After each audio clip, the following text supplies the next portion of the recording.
Hello, everyone. Thanks for joining us today for this webinar on attachment techniques for transmitters. I see from the little poll that we have out that there's a great variety of people, from people who have never tagged before to people that have plenty of experience. So that's great, and we think there'll be something to learn for everyone, whatever your experience level is. My name is Mike Van Tillert. I'm with Low-Tech, and I want to stress that this webinar is an overview of tagging. There's just so much involved that there's no way it can be covered in an hour, but we'll do our best and cover many things. Yeah, there's certainly be more. We can follow up further if more information is needed. First, a few housekeeping points. If you have, well, please do ask questions, and you can put those in the chat or in the Q&A, either one, and we'll be answering those after all three speakers are done. As well, as you may have noticed already, everyone is muted, everyone's camera's off. That's just to get things to flow along smoothly. And this will be recorded, and we'll be able to offer you a link of the recording after it's over, a few days after it's over. So our three speakers will be Amber Roth and Emily Filiberti and Chrissy Kondrat. You might have noticed Chrissy's kindly jumped in because Doug Raybuck, our original third speaker, as all of us, of course, have experienced, I think, that the birds didn't really follow his schedule. He was supposed to be tagging maybe this weekend, perhaps, or next week for sure. Got a little warmer than expected, so he's actually out in the field today putting transmitters on birds, just the very thing that we'll be talking about. So thanks to Christy for being able to jump in at the last minute. Our first speaker is Amber Roth. She's a professor at the University of Maine. I first met Amber in 2003 at the AOU Cooper meeting in Chicago. And she was planning to study track guans in Nicaragua. And I think pretty much every year since then, she's called me up and said, Mike, I want to do this. It's a new project. Or she's volunteered with another group and she's joining that project. So to my numbers, that puts her at about 11 or 12 projects, all of which seem to be still ongoing. She's got a pretty full plate. So she can't talk about all those today, of course, but she'll focus on a few. So Amber? All right. Do you see my slides? Yes. Super. Oh. Excellent. All right. Well, thank you for that introduction. And I'm not going to talk about Highland guans today. So if you got excited about that, you'll have to contact me outside of the webinar today. I just provided a quick overview of the different topics here that we're all talking about, and I wanted to acknowledge Doug Raybuck's contributions. Emily and I tried to incorporate some of the things he wanted to talk about into our presentation, so we're going to struggle to stick to our times, but we'll do our best. And I included both her email address and my email address if you want to follow up with us afterwards. I wanted to just briefly mention some things that we are not covering in detail today. We're assuming everybody knows how to catch small birds, knows about handling, collecting samples, that kind of thing. We will talk just a little bit about some handling nuances relative to tagging, but we're not going to go into a lot of depth about kind of the basics of bird capture. It's really important for folks to get training, and especially working with live birds if you are going to be tagging. There really is no substitute for it. We've tried working with dead birds, mounted birds. They just don't have the same kind of situation and behavior as you would with live birds. So you really do need to practice with live birds and train with an expert who works with your species or a similar species. to get the experience with this before you head off on your own. We're also not going to talk about permitting. We have people from all sorts of different countries and places, and so that's just too complex of a topic for us to really dive into. But in most places, you are going to need permits, and you are going to need to have authorization specific to the auxiliary markers you're using. So make sure that you know what you need to do there before you start planning a tagging project. Also, we're not going to talk about the different types of tags and how they work and what they do and which one's right for which species. You should speak with your manufacturer representative about that and how to choose the right tag for your project. At the University of Maine, we have several tagging projects going on. Mike mentioned that I have quite a few projects that are ongoing. These are some of them. Work with all sorts of different small birds, from American woodcock to golden warblers, bobolinks, rusty blackbirds, bicknell thrush. Also work with monarchs, but we're not going to talk about them today. And in fact, I don't have time to talk about many of these species, so I'm going to focus on 3 of them. And if you have questions about any of the other species, please feel free to follow up. All of these 3 species use rump-mounted tags with a leg loop harness attachment. I will note that the leg loop sizes vary by species, and it's good to contact somebody that has tagged your bird before if you're unsure what leg loop size you should be using. Often others can tell you that. If it's a species that no one's worked with, you might need to approximate from a similar species, or you may actually need to do some kind of experimentation in the field to kind of find the leg loop size that works well for the species you're working with. I'm going to start off by talking about American woodcock. I'm only going to talk about tagging adults in my presentation.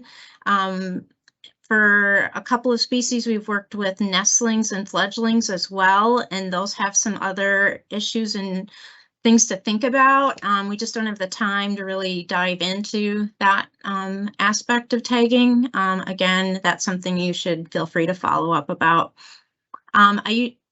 In this presentation, I will identify the types of tags we're using and whether or not they have attachment tubes or other things to consider with the tags. And I am also going to list the materials that we use for building the harnesses, as well as fitting and putting the harnesses on the birds.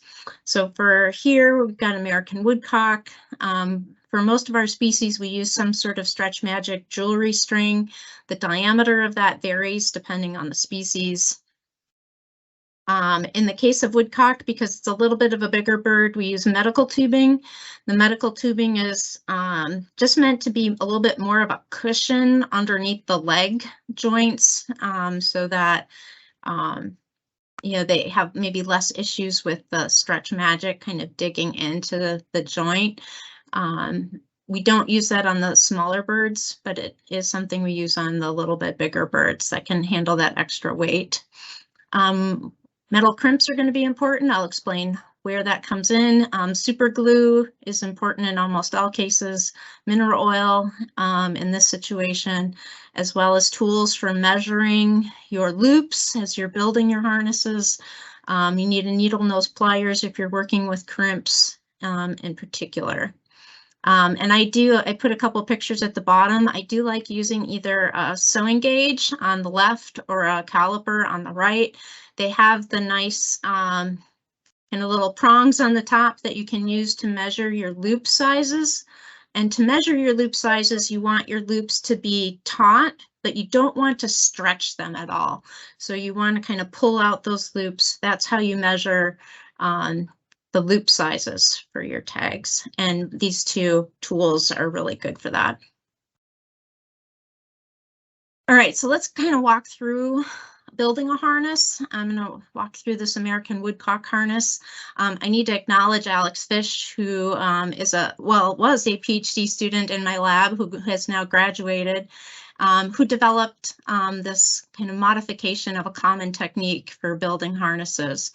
So we're going to start with the left picture. We've got our Stretch Magic. It's doubled over, and just going to tie a kind of a standard knot in that. And notice on the right, there's a paper clip. I'm going to tighten up that knot enough so that there's still a little bit of space to be able to feed the ends of the Stretch Magic back through the knot again. So the paper clip is sort of a holder to make sure that there's still that space in the knot. The next step is to cut your medical tubing. The length of the medical tubing is going to depend on your species.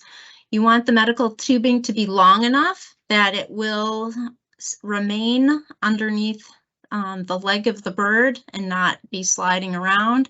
But you also don't want it so long that you can't tighten up the harness. You want the harness to be snug on the bird, and if your medical tubing is too long, it's not going to allow you to snug it up the way you want to. The picture on the right shows where the mineral oil comes in, and this is a really great tip if you're going to use Stretch Magic through medical tubing. We just put a dot of mineral oil on the tubing to just help the Stretch Magic slide more freely through the tubing. And I'm going to skip some steps, but just to kind of simplify the process. So you can always ask me if you're unsure what has happened. But on the left picture, you can see the knot of the Stretch Magic. So we're feeding this through tubes. This tag has tubes on both ends of the tag. So this knot is holding on one side of the top tube. Feed the Stretch Magic through. Add the medical tubing to that leg loop, feed that through. You're going to feed the Stretch Magic through the bottom tube and come out the other side. You're going to put the other piece of medical tubing on that, which is sort of under the fingers on the right side picture here. You're going to take the ends of the Stretch Magic. You're going to feed it through that little hole you left in the knot. And on the left side, this is kind of what it looks like after you've fed that through. So now you've got these two loose ends of your Stretch Magic that have been fed through the knot. And then you're going to slip two metal crimps over the end of that. And this is kind of what it looks like in the end. And you'll want to tie a knot in the end of your Stretch Magic. That will keep your crimps from sliding back off in transport. And your question might be, what do we do with the crimps? Well, there's two, and this is where Alex was pretty innovative. So what we do is we get the harness onto the bird and we get it kind of nicely loosely fit on the bird. And I'm not going to walk through that. I think Chrissy's going to talk more about actually putting a tag on the bird. And you have a couple videos to reference after the webinar. But the idea is that once you've got a loose fit of your tag on, you crimp the top crimp to hold everything in place. And then you can go through and pull any feathers out from under the tag. You want all the flight feathers to be free. You don't want anything that's going to impede flight or movement to, any of those feathers to be stuck under the harness. So you're going to go through and kind of situate all the feathers, pull out the feathers that need to be pulled out. And then you can retighten your harness again. And usually after you've moved the feathers around, there's a little bit more give in your Stretch Magic. So you kind of pull that out, and then the bottom crimp, you slide down to the knot. And once you've got a firm fit, you crimp that bottom crimp in place. And then the last step is to cut off that excess tail of Stretch Magic along with the top crimp. That top crimp will come off with the excess. Hey, Amber, just letting you know we're at 11 minutes, so maybe a couple more. Okay. So I'm going to not talk too much about Bicknell's thrush and golden-winged warbler. Emily will talk more about golden-winged warbler. I just wanted to mention I'm not going to talk about glue-on tags.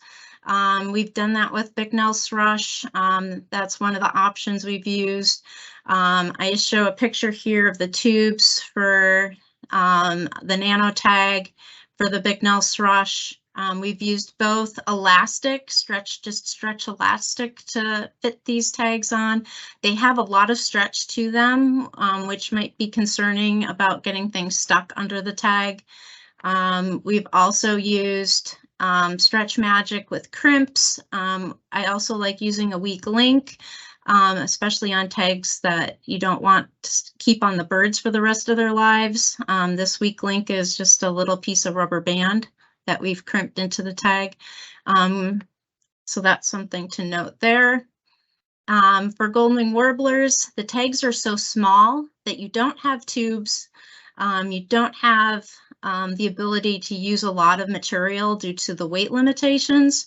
And so we just glue the Stretch Magic directly to the tag. In this case, on the top, the geolocator on the top has a knotted figure-8 loop. That's then glued on the bottom, and then on the nano tag where it's flipped over, we wrap the ends around and glue the ends to the tag for some additional surface area attachment.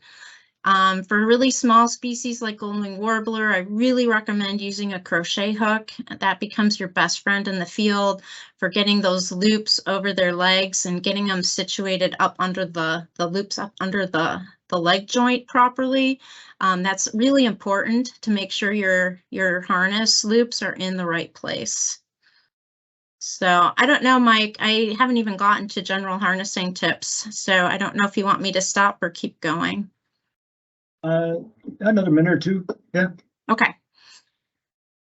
So I'm going to run through these tips pretty quickly, but you can look at these more closely afterwards. I like to band my birds first in case a bird escapes. I like to know who it is, but that does make it trickier to slide harness loops over their legs. You want a good grip. You don't want to release a partially harnessed bird that could get entangled in something, and also you might lose your valuable tag. The weak link crimps add weight, and if not positioned correctly, they can rub under the legs and cause discomfort to the bird. So you want to be careful about your weak link and how long it is. You don't want to hold birds for extended periods upside down. Sometimes they don't handle that well. You also want to make sure that you're paying attention to your bird for stress. You might need to rest and warm the bird periodically. I will say with bignell thrush, we often do that 3 times during the processing phase because we're working in mountainous habitat where it's cold. So we give them lots of breaks and warm them up. Fit, it's important to have a snug fit. My rule of thumb is I like to just be able to get my fingertip under the tag. You want to have a little bit of movement there, but not a lot. You don't want to be able to put your whole finger under the tag. That's too loose. But you don't want it to be so tight that it's impeding movement. It's really important to check flight feathers. You do not want any flight feathers stuck underneath the tag or harness. So I extend each wing independently, make sure the wing is fully free of the harness, and I smooth feathers on the back down underneath the tag and harness so that it's not a complete mess. They will preen those back into place though. Finally, make sure your tag is on before you let the bird go. Emily will attest to the one time I forgot to do this and I haven't done it again. It's a pain to have to try to recapture the bird to turn the tag on.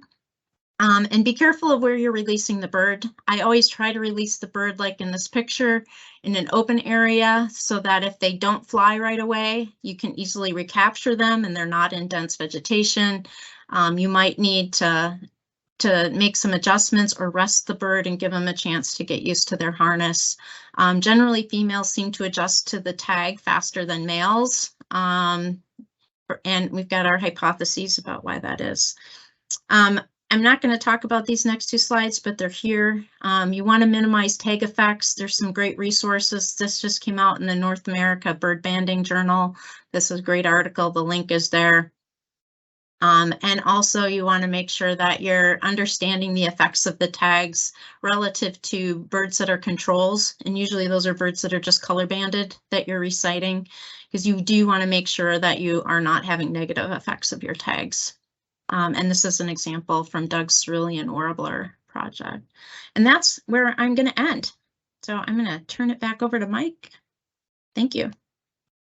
Thanks, Amber. That was great. Thanks for trying to just cram all that information into as short a time as possible. It's pretty tough. Yeah. I know there's just so much more there. Yeah, there's so much information to go over. It's tough.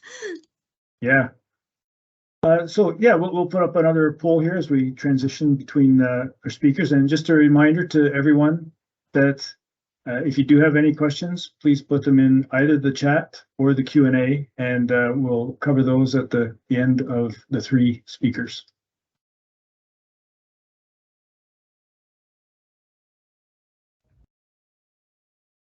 And as you might expect, it looks like with small birds, especially backpacks, harnesses are certainly the more common of the varieties listed there.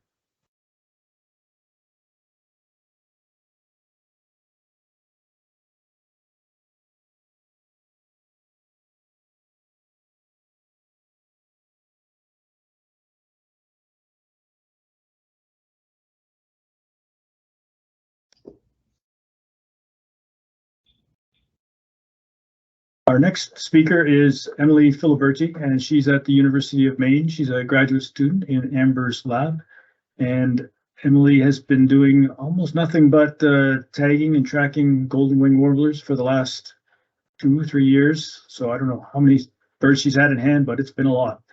Emily's been great. She never hesitates to ask questions. She's always really quick to respond. She's really good paying attention to all the details. All those things just make for a successful research project. So that's very good. Emily, if you're ready, you can tell us about what you've learned the past few years.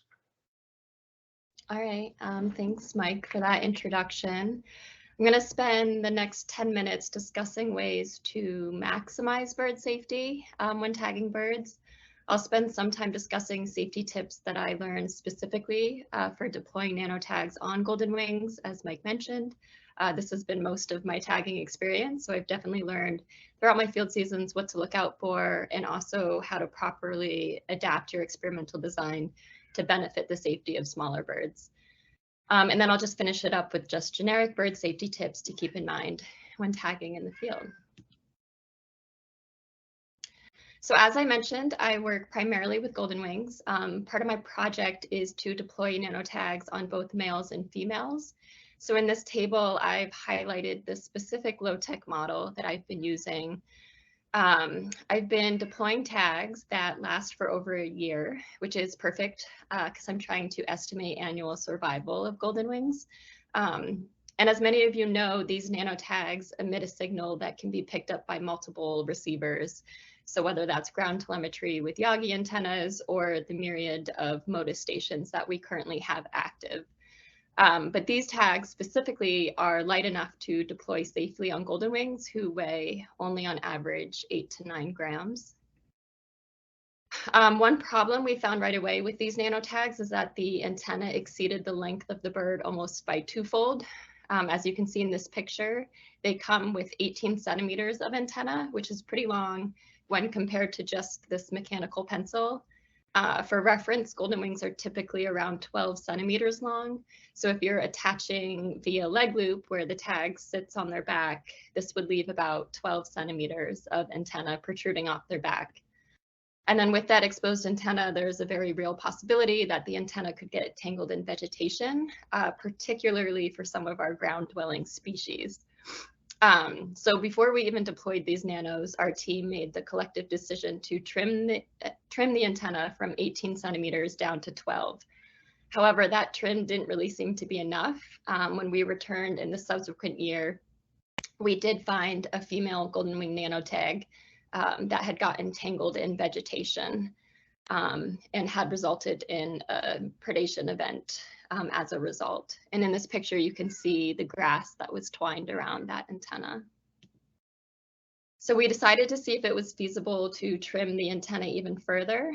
Doug Raybuck over in Tennessee, who's actually one of our golden wing collaborators, performed a test where he had his technician go to one mountain peak with 3 different nanotags, each with different sized antennas, So 12, 10, and 8 centimeters respectively.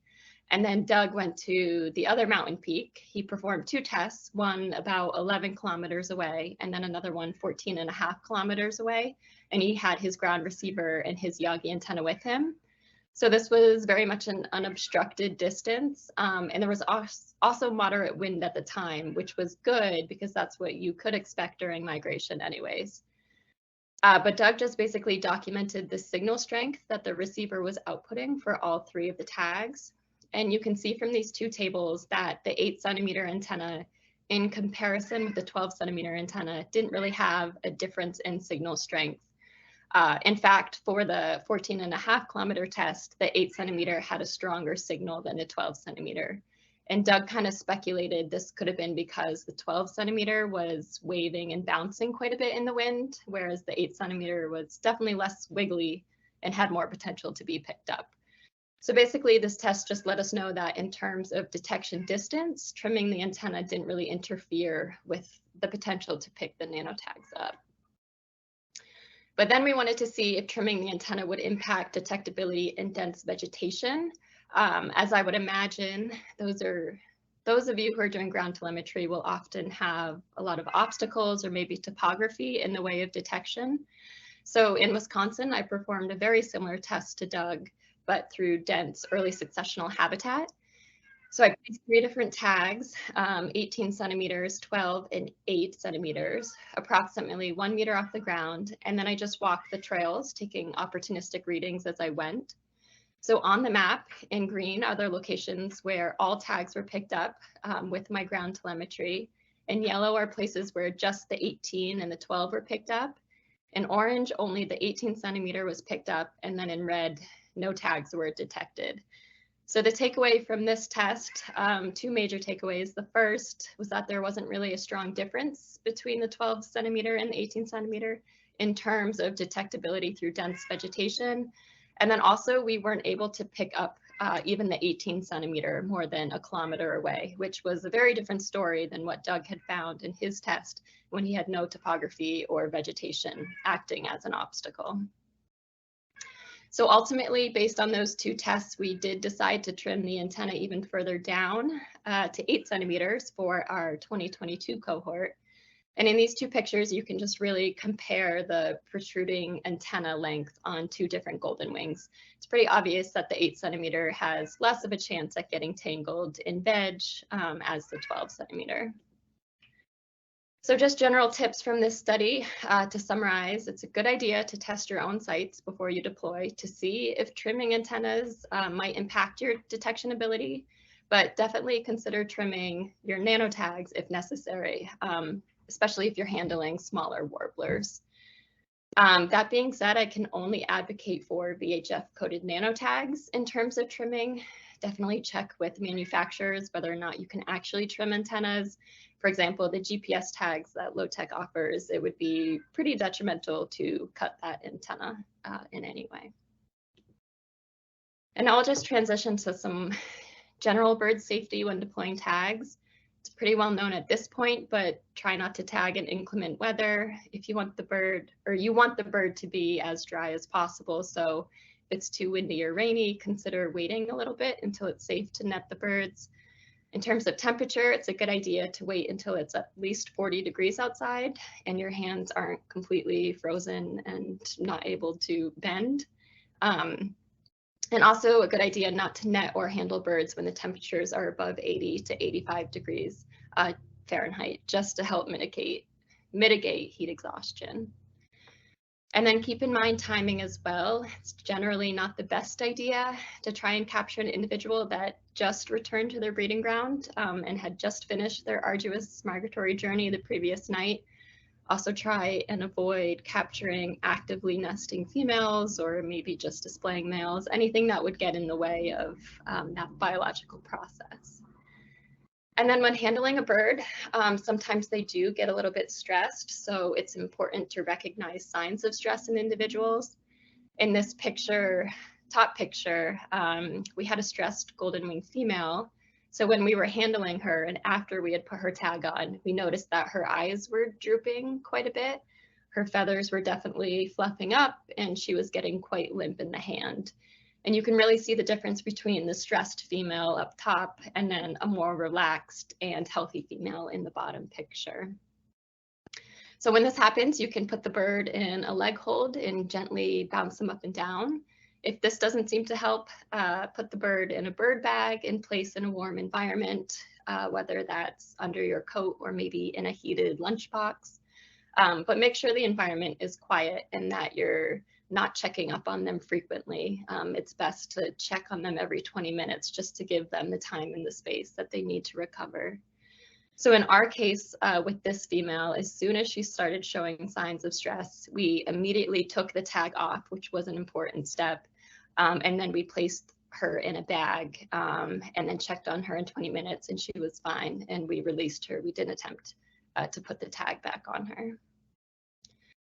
It's also a good idea to continue to monitor tagged individuals immediately after release until maybe half an hour after, just to make certain that the bird is going to be okay wearing the tag and can still perform functions.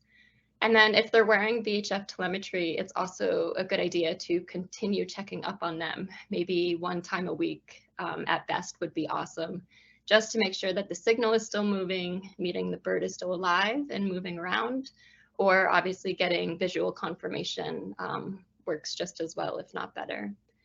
And then finally, it's a good idea to try and recapture tag birds after you're done collecting data, just to relieve them from the tag and the harness, and also to assess if the tag might have had any impact on the health and overall safety of the bird for future field decisions. And then I'll just finish with this. I would strongly recommend seeking out and attending any trainings or workshops available to you. This includes watching any video resources, such as the ones that we're providing through this webinar.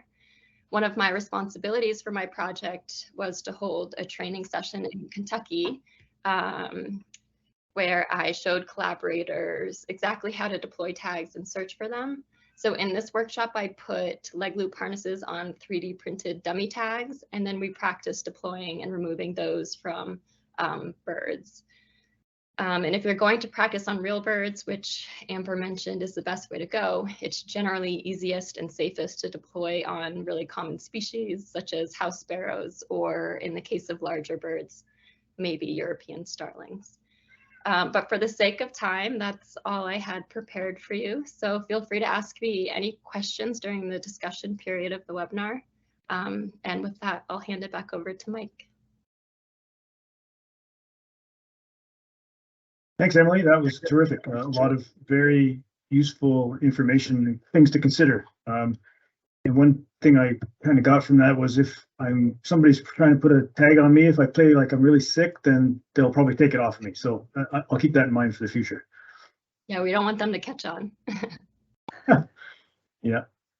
So we'll have another poll. Oh, maybe we skipped the poll, I guess. And oh, there we go. There's our poll popping up. So primary study topic. I'll give you 30 seconds or so to fill that in.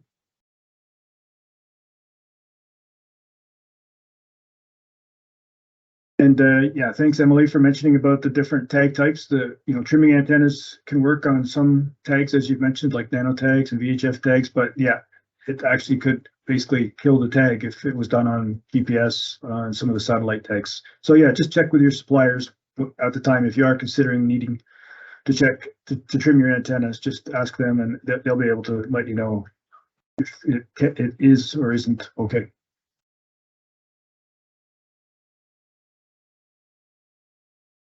Okay, so we're on to our third speaker, and that's Chrissy Kondrat, a biologist at Arizona Game and Fish.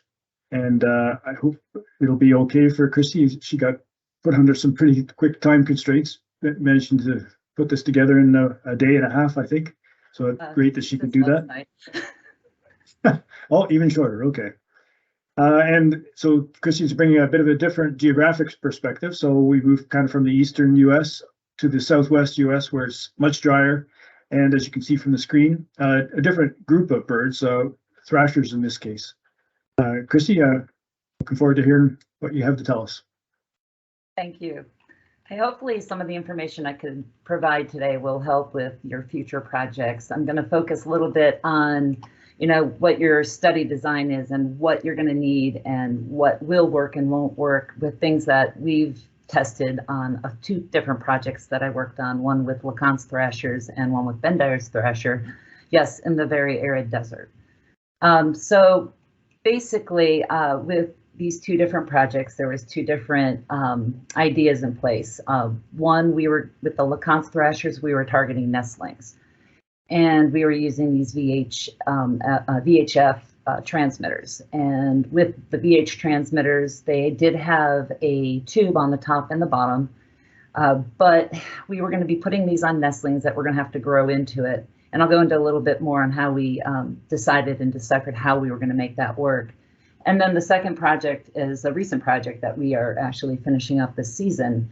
And that was where we decided to use more of like an open leg loop harness on these GPS tags provided that we got at Low Tech. And let's see here, as far as some of the materials that we use for this, of course, the tag. And of course, that can vary depending on what your needs are for the project. And then the harness material, 2 different projects with 2 different results that we wanted. With the nestlings on the LeConte's, we wanted these to fall off in 4 months. And with the Bendire's thrashers, we wanted this to stay on for a good year and possibly longer if it was going to take more time for recapture. Some of the other supplies that I want to kind of give some tips on, if you don't already know, definitely you want to use good scissors. Don't buy the cheap dollar scissors for your for school, like your kids that you would buy. You want really fine, sharp scissors, because that's going to be important to really cut those ends of whatever kind of material you're using so that you can feed it through the tubes without any problems. And then of course super glue, as you heard from Amber and Emily, it's definitely a must need, and sometimes even epoxy depending on what part of the process you're going to be using it. And then also some kind of something that's going to help protect the bird when you're using super glue to finalize that attachment on the bird, which what we did, and also to help gauge the sizing of that harness. And I use actually like it's a little metal spoon that you use to put on color bands, or you can even cut a piece of like a business card small enough to go in there. And as you see in this photo, people like to use popsicle sticks as well. And then of course any of the tag equipment that you might need for the deployment to make sure it's activated and programmed. And then of course any other banding supplies. Now as far as harness material, as I mentioned, we had 2 different goals in place, and I have some small miniature hens in the backyard and a couple cockatiels, and I had the fortunate advantage to be able to practice with these different materials. We needed a tag that would come off and within like 5 months. And so we tested, various sizes of stretchy band cord, and the desert is a harsher environment, so how that plays a role in how it will sustain on that bird really would be different probably across if you were back east to compare to here. We did find that 0.5 millimeter stretchy jewelry cord did break and deteriorate after 5 months, and that's what we wanted with the LeConte's thrasher. So that is the material we ended up using. For the Bendire's thrashers, we needed these to stay on, and so obviously we needed something stronger, but we didn't want to use like a thick Teflon type material because one, it was going to add weight, and we don't want to go over that 5% of the bird's body mass. But with the different materials and different fish line that we tested, the one that did not cause any abrasions or irritations to the bird, there were 2 factors in that, and one being a braided fish line and one that had this Teflon protective coating on it. It was kind of like a waxy coating. And that definitely is the one I would recommend if you were to go with that kind of option. And I know as Emily mentioned, or I think it was Amber that mentioned the different ways of attaching it. If you wanted to stay on temporarily, you could use the bead tube cords, or if you wanted to stay on permanently, use that to help with the application of getting it on the bird and then super gluing it to kind of solidify it to stay in place. That's also another option. I haven't personally used that method because I haven't had the need for that. Now this is just an example of what the first project that we did on LeConte's thrashers looked like. I had a board where I had different sized nails, and I actually made them to the nails. And the way I got these sizes was doing some research, and it was a cerulean warbler study, and they had a formula on how to try to figure out the size of a harness to the size of the the body mass of the bird. And so I played around with that for a little bit. I wasn't going to be able to get out in the field to test this on the different birds, so I made a variety of different sizes. And then after the first time in the field, realized which one was going to work and went with that size. Now there is another really good article out there, and I have that at the bottom of the screen, and this information is available for you in a Google folder that I created.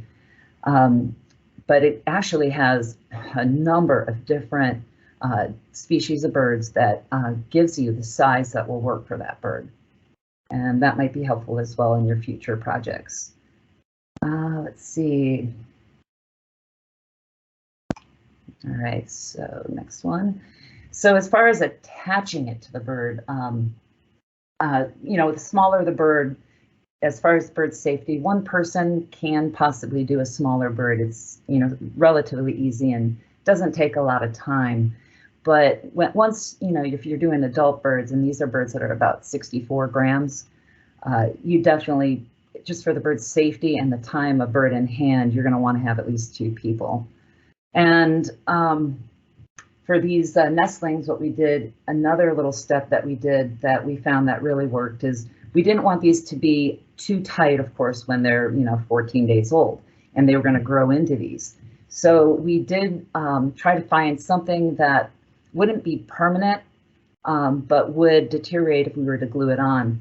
And so through some more research, we found that somebody used permanent eyelash glue, and it is important that you get the permanent eyelash glue. And so what we did is we put the harnesses on. They were long enough to where the bird can grow into them. So basically you could fit a pencil underneath it. And so the bird was able to grow into it without any problems, but it stayed secure because we had it glued on. I could provide you more details if anybody is interested in this method on the detailed steps on that. So please contact me if you are interested. But basically, we put the loops around the leg, and I'm going to go into more detail on how to fit that in a moment. But we would, put a little bit of rubbing alcohol in the area we needed to glue to move away the feathers, and then put that permanent eyelash glue and glued the transmitter on it. And as far as the results on that, we had 20 birds that we tagged, and the survivability rate on these birds is about 0.59%. We ended up having 7 of these birds that we were able to follow through and monitor for up to the 4 months of that project. So in all retrospect, it was, the technique we used did work, and we found that the birds were overall safe. There was only one incident, and I know Emily touched base on that. We did have one juvenile where the tag length of the tail was too long on that transmitter, and it did get trapped in some vegetation. But that definitely, I don't know if it would have been, preventable, because where it had gotten trapped was at the very base of the tag. So we did have, as you can see in this photo on the top right, those right where it ends in that photo was the length of that. And once the bird grew into it, of course, it surpassed the length of that tail of the transmitter with the tail of the bird. Now, as far as the other method that we were using, and I do have a video on how to prep these, and it's a little different than how Amber showed you, how we attached or prepped the tag, and we fit it to the bird. Let's see here. show you in this video. Now the video is not working. So basically, I'm going to go back and we've got a pointer here. So basically what we do is at the very top of this tag in the center, I run one end through and then take that same end and run it back through again and create a loop around this tube. And then of course you want to make sure each end is even. And I will super glue that top line that's looped around the top of the tag to the tag and also insert some glue into the tube to put that in place. And that's going to be very important when you're putting this on the bird so that it doesn't move and cause any problems while you're trying to fit it safely to the bird. And yeah, this is available for you to look at in more detail. Unfortunately, yeah, it won't play for me today. But some tips on this, definitely use more line when you're prepping these. A few more inches. I use about 12 or 14. I don't have piano player fingers, so it is nicer to be working with a lot more string. And as I mentioned, you do want to secure that line to the top of the tag. Now, what I also do is that's an important step, is when you are going to create this open loop, I use the connectors that you connect to the device that programs the tag and also downloads the data when you get it back. And it's really important that you come in to that loop with the end of your line from the back side of the tag. Your front of the tag should have the tag number and your phone number usually. But yeah, you come in from the back of that and up and through prior to securing it. And then let's see. And then what I do is, and you'll see this in the next video or next slide, is I do once I fit it to the bird, we do a surgical knot. And once that is created on the top part of this tag, we super glue it, and you have to be definitely very careful that you don't super glue those connectors because you do want to be able to have that connection to your computer with the device to work on the tag, activate it, and download the data later. Now, a little bit more about the attachment. As far as getting it on the bird, this is where two people it's very important. You have one person focusing on the tag, the other person focusing on the bird. You bring the one loop around. When you place it on these larger birds, it's definitely a little bit easier to see. I use a straw to try to blow around the area where the line is at and placing on the bird. And you want to make sure that it's securely on that inside crease of the bird's thigh, on that inner thigh of the bird prior to tying. And once you have that, and you don't see any feathers out of place. And one of the other tools, I don't know if I mentioned, yeah, definitely a crochet hook, and I did have that in the list. But also I have these medical forceps that actually help with, moving things around if needed. And let's see. Hi, Chrissy. Just to let you know, we're at about 12 minutes or so now. Oh, perfect. Okay.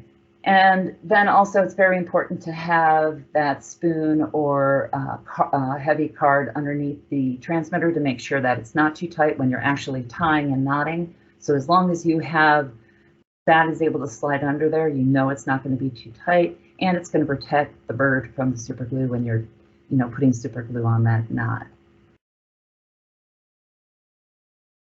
And for those who are interested and want to see this in more detail, because I know we don't really have that much time to go over every detail on the harness attachment, we do have a really good video here that you'll have available to you to watch and see how we actually put the tag on the bird and throw in a few more tips and tricks in there as well. But some final tips before releasing that bird, it's definitely check that loop placement, making sure that you can see the strand and know it's not, pinching anything on the bird, and that it's around the bird's legs, so it's not going to that it's not too loose. And looking for those like misplaced wads of feathers. You're going to want to check that tension, and having that little card there does help that. You know, we definitely, once we're finalized with getting that backpack on, we move the bird's legs, make sure they can definitely grab your feet, or their feet can grab your finger.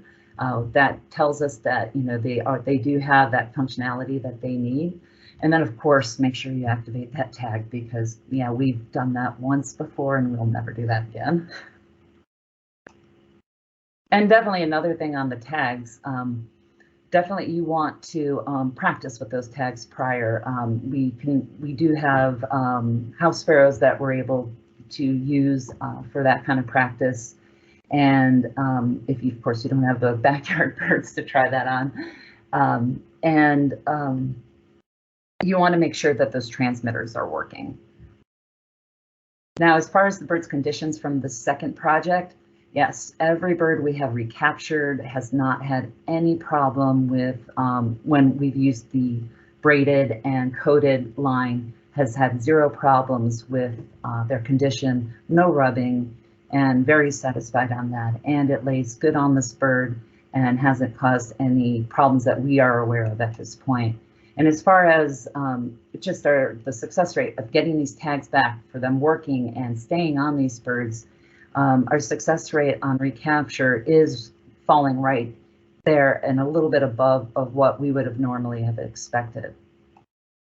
Now, there are other videos and lots of materials out there, and like I mentioned, I have a Google folder I've created with a lot of the research out there, and along with that chart with the different weights of the various species that's available for you, that we can get to you after this webinar. But I did want to put a plug out there. As Emily mentioned, you know, definitely look out for workshops. In Arizona, we are holding certification workshops for experienced banders. MODIS has become a big thing that we are really trying to push out here and get stations up.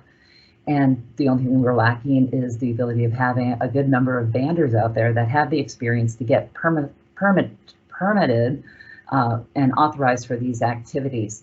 So if you are in Arizona, we will, myself from Arizona Game and Fish and Adam Hoxella from Sonora Joint Venture, have another workshop planned in the Tucson area in the next few months.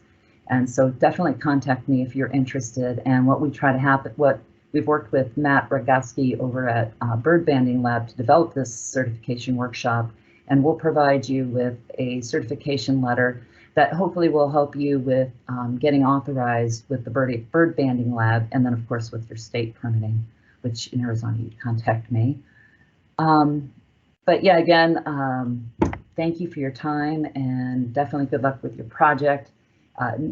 Never be afraid to reach out to other researchers. That was another big thing that we have done with these projects, to see how the different tags worked from the different manufacturers, to decide on what would work for what your needs are, to find out about that species. And then also, you know, to get those tips of the trade of being out in the field and what does and doesn't work. There are a lot out there. So yeah, never hesitate to do that Google search and app talk and speak with other people to make that project better for yourself. But thank you. Thanks, Chrissy. That was great, and glad to see YouTube videos out there. Modern form of the encyclopedia. Perfect way to convey information. If I could get if you could keep your camera on, Amber and Emily, if you could put yours on, Sean as well. So joining us for the Q&A panel, although we're just about out of time, will be Sean Walls. Sean's the director for the avian segment at Low Tech. He's been banding raptors for a few decades now, larger birds, so a bit of a different perspective on things. He also sat on the UK Bird Banding Ethics Committee, so a good perspective on that as well. Plus, other side of the ocean, so things are always different. Okay, so our first question.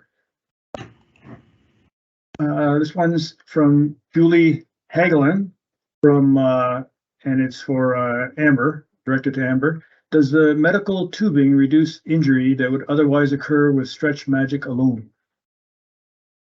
Yeah, that's a great question. And we didn't, with the Woodcock project, we actually didn't test it both ways. we wanted to just go on the side of caution and have some extra cushion there, given that the Stretch Magic is pretty narrow for a bird of that size, and we didn't want that digging into their joints. For the birds that we have recaptured, there is a little bit of callousing sometimes underneath the leg, even with the medical tubing there.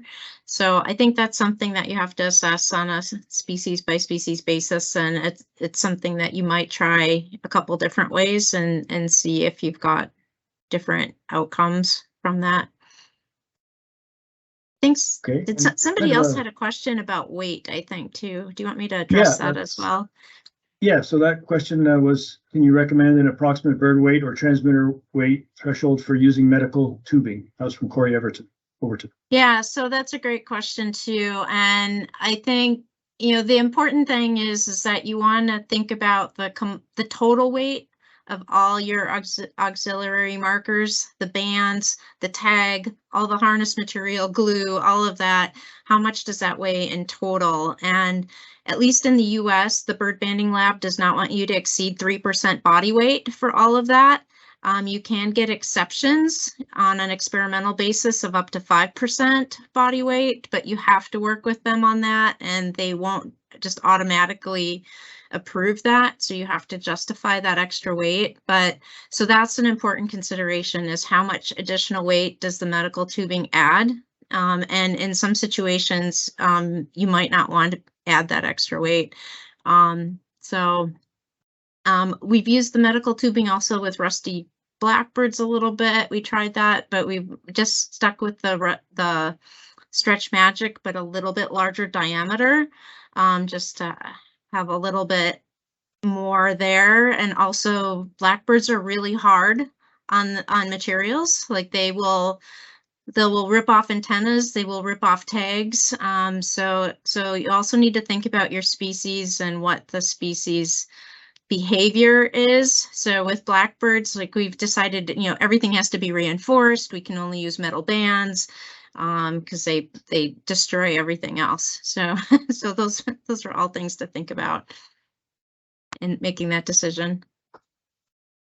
Yeah, a lot to think about. Hopefully we can keep going a little bit longer, but in case, I'm not sure this might end right at 3, I just wanted to thank everyone for participating and hope everyone's learned something from this. I can't imagine anyone hasn't. A lot of great information there. LoTech will follow up with everyone and send you a follow-up email. And with that, we'll send out you can contact us back and we'll send out a link to this webinar page and follow up.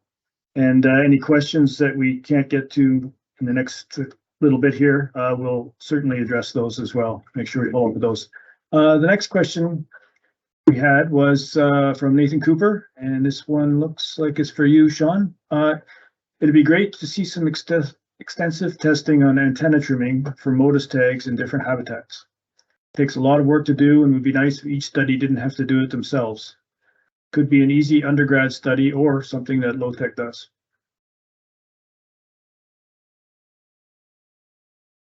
That's for you, Sean. Sorry, I was muted. Right. Can you hear me now? Yeah. Yeah, no, it is a complicated thing. We can give information on how much cutting down the antenna will affect signal output, but actually receiving what you receive depends so much on the environment, antenna angle and all the rest of it. So it's quite a difficult thing to give a real good answer to.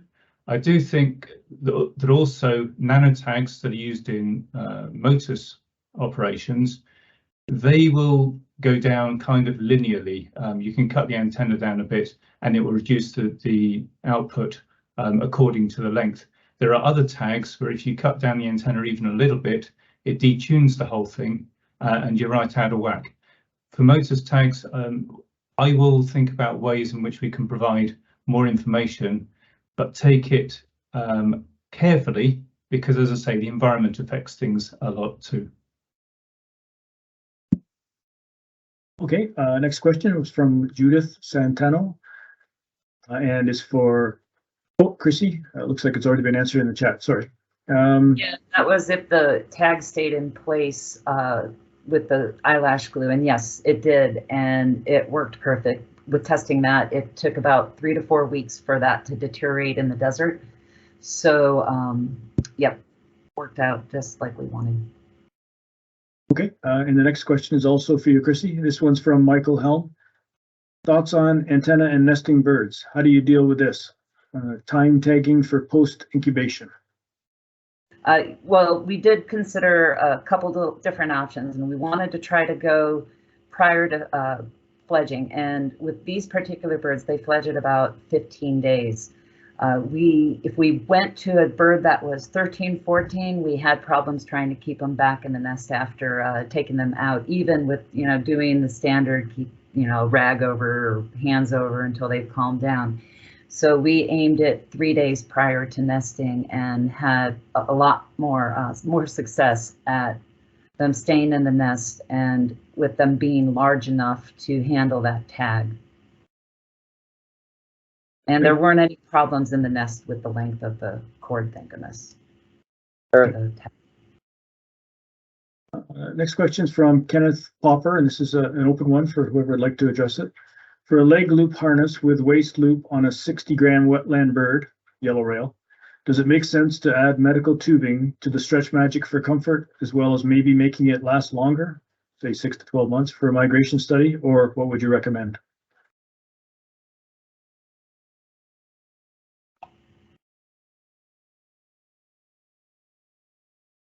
A good question. Yeah, I don't work with herons or birds quite that big for the question you have. So I think that's something where you could experiment with it and see if you see a difference in the outcome. Chrissy might have some thoughts too. Yeah, and Kenneth, contact me by email, and I'll put you in touch with a researcher that has been putting satellite tags on ridgeway rails.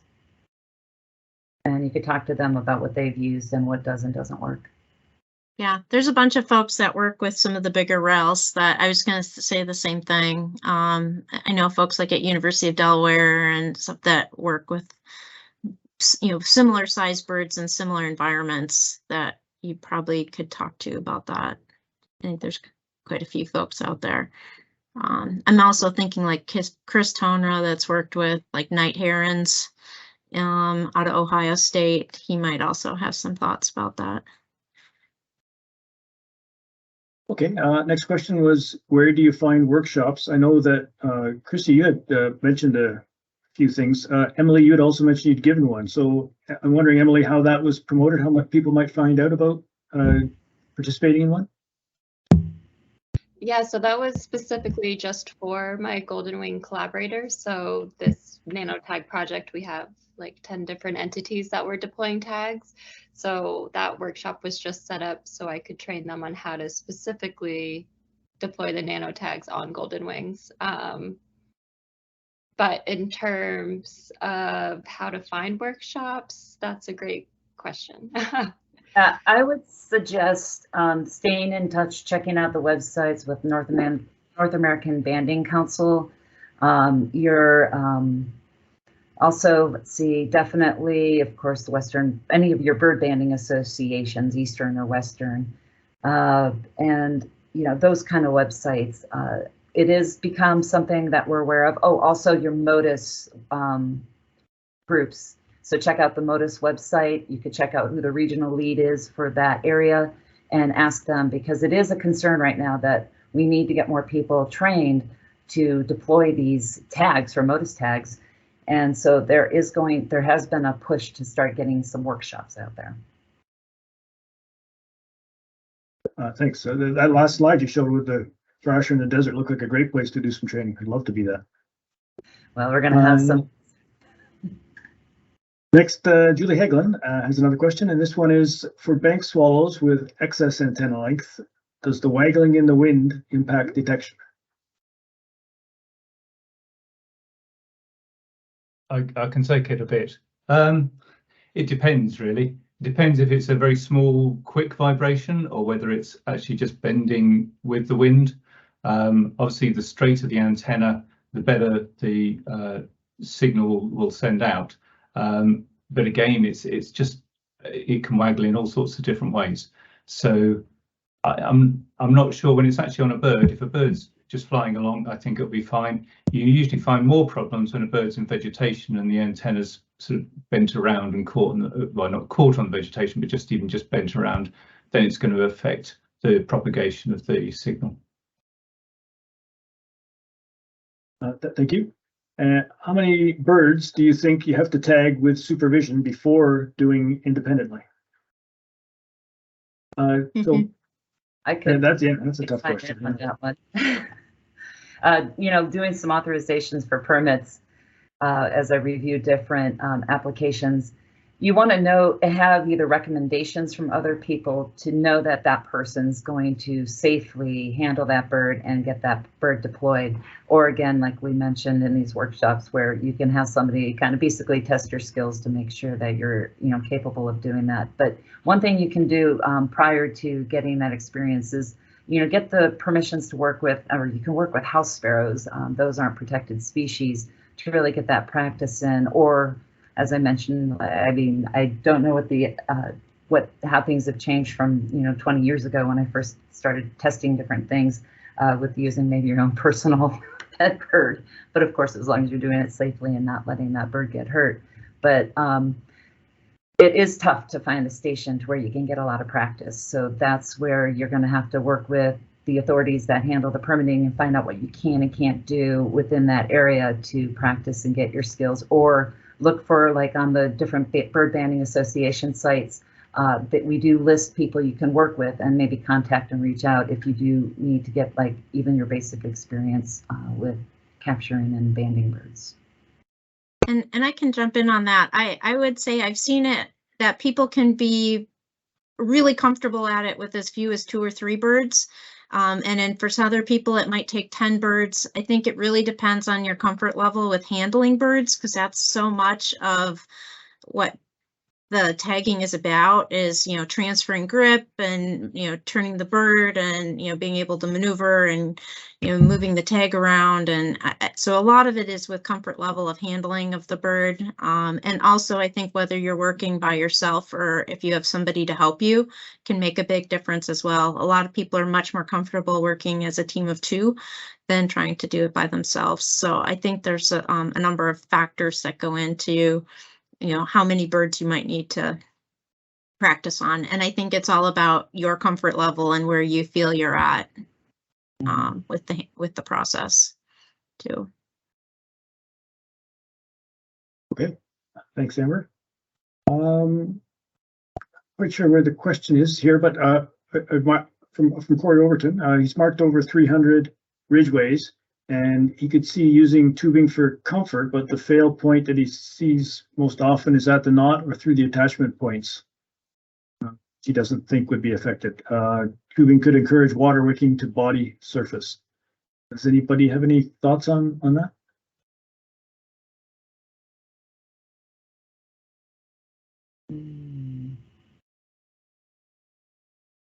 Okay, we'll leave that one. I was going to say, I think that's something you'd have to experiment with. In my experience, the Stretch Magic is pretty snug inside the medical tubing, which is why we need the mineral oil to help it slide. So there's not a lot of space in there for water, if that's the concern there. But I think that's something you try. Yeah. I think in terms of the harness material, it's good not to have a harness material that absorbs and holds water. So like with Stretch Magic, it's not going to hold any water. That water will dry out quickly. Whereas there are things like Spectre can actually hold water. So that's a different sort of Teflon. And you want to be careful of anything that just holds dampness next to the body. Okay, we've got another question here. I've read that antenna trimming needs to be precise to fall at multiples of frequency length. Is this true? And did the trimming experiment reported here take that into account? I think this one maybe is for you to handle, Sean. Okay. At least the first part. That statement is true to a certain extent, but there's also the practicality of how long is safe for the bird, or what signal you need. And so quite often antenna lengths are made, we try and make them to the best fraction of a wavelength. But at the end of the day, you need to do what's right for the bird and accept what signal that gives. Okay, and I think we have time for maybe just one more question. Does anyone tagging common yellowthroats, have they experimented with trimming antennas? Their habitat use makes me think long antennas might be a problem. That's from Daniela Ventura. Yeah, I have not worked with yellowthroats, but I know talking to the salt marsh sparrow folks, similar habitat, that they've had a lot of entanglement issues as well. So they really cut back their antennas as well. But I think they still had good range and really didn't compromise too much on what they were trying to accomplish. So they, in the end, I think they felt it was well worth cutting the antenna quite a bit shorter in order to prevent entanglements, especially if you're working with a species of concern. And Great, another so, thing yeah. is trying to find a tag that might have a thicker tail, depending on what you're trying to accomplish in that study. That the thicker it is, it tends to have less of a problem getting tangled. Yeah, so thanks to everyone, and apologies for going over, but just so much information to try and convey in such a short time. So thanks again for everyone, and like I said, Lotec will follow up, sending everyone an email about this, and then get some back and forth to get more information. And if there's any other questions that we didn't get to, that we'll cover those as well. So yeah, thanks again to our participants for giving the talk, and of course for everyone for listening and learning. Thank you. Thank you all. Cheers.